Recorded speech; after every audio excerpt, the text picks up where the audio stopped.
Coucou à tous, bonjour, j'espère que vous vous portez bien. Alors aujourd'hui, je vous montre ma recette de beignets farine. Alors là, j'ai le sucre, j'ai la farine, j'ai le sel, ensuite le sucre vanillé et la levure chimique qui est différente de la levure boulanger pour les gâteaux. Et là, j'ai mon eau chaude. Ensuite, je passe à ma préparation. Dans une bassine, je vais verser à peu près 600 g de farine. J'essaie un peu de tourner comme ça pour éliminer les grains, du moins les grumeaux qui pourraient s'être accumulés. Ensuite, j'ajoute mon sel. Je mélange. Je mets le sucre. Ça, c'est le sucre que j'ai ajouté. Bon, j'ai fait ces beignets pas trop sucrés parce que actuellement, j'évite un peu le sucre. Donc, c'était vraiment le minimum du sucre. Mais sinon, vous pouvez ajouter le sucre à votre convenance. Ensuite, je mélange comme vous le voyez. J'ajoute mon sucre vanillé. Ça me donne un goût de vanille en fait. Ça donne un goût de vanille à mes beignets. Et j'ajoute ma levure boulangère.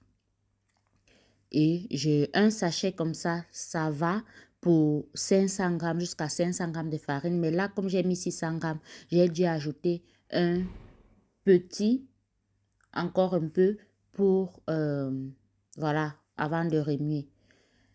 Et donc là, dès que j'ai mélangé, j'ajoute dans mon eau tiède. L'eau n'est pas chaude, elle est juste tiède. Parce qu'avec l'eau tiède, ça va faciliter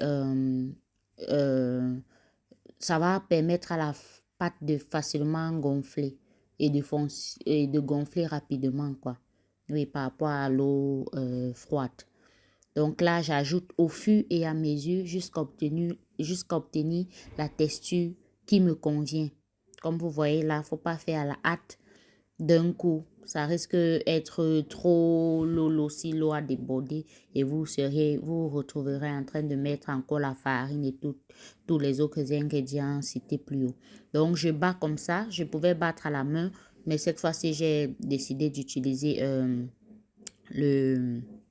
on appelle ça comment?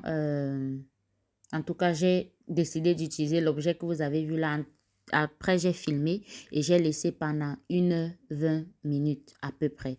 1h20 minutes plus tard, voilà comment ma pâte, de quoi ma pâte allait. Et donc, je fais revenir de l'huile dans ma marmite. Je mets l'huile dans ma marmite. Voilà, une quantité quand même conséquente. Et je vais passer à la friture proprement dite. Donc, je coupe ma pâte au fur et à mesure selon ma convenance. Là, je ne les avais pas fait trop petits, mais non plus trop grands en fait.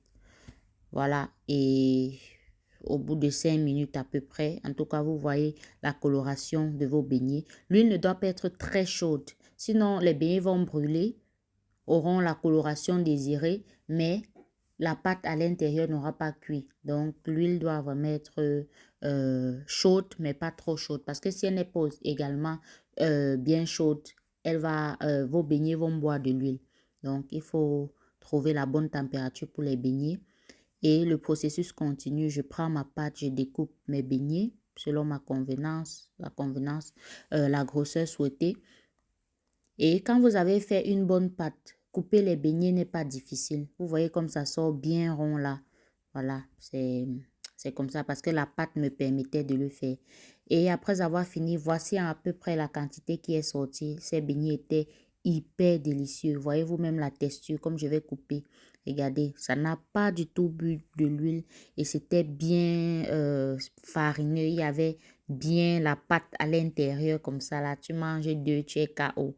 Vraiment, ces beignets étaient très bons et surtout pas trop sucrés. C'était très bon. Donc, si la recette vous a plu, n'hésitez pas à partager, à vous abonner, à liker. Et on se prend prochainement pour une nouvelle vidéo. Bye!